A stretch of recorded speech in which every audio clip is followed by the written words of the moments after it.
Arestado ang isang top 9 provincial level at top 2 municipal level, most wanted persons sa sinagawang manhunt Charlie operation ng Lupon Municipal Police Station sa Purok Sibolida, Lupon, Davao Oriental nito lang may ika-9 ng Oktubre taong kasalukuyan.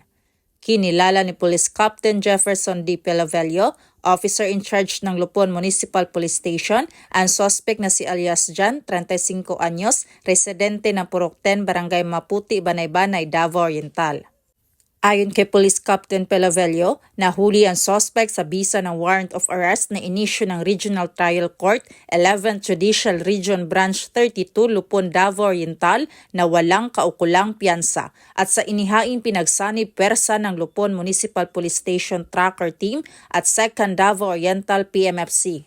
Ang suspect ay nasa kustodiya ng nasabing istasyon para sa tamang disposisyon at mahaharap sa kasong rape through sexual assault.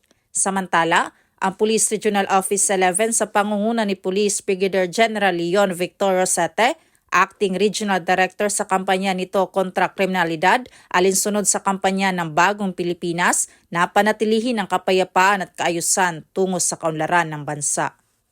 Mula dito sa Davao Oriental Police Provincial Office, ako ang inyong PNN Correspondent, Patrolwoman Daphne Pasaol. Alagad ng batas, tagataguyod ng balitang pulis.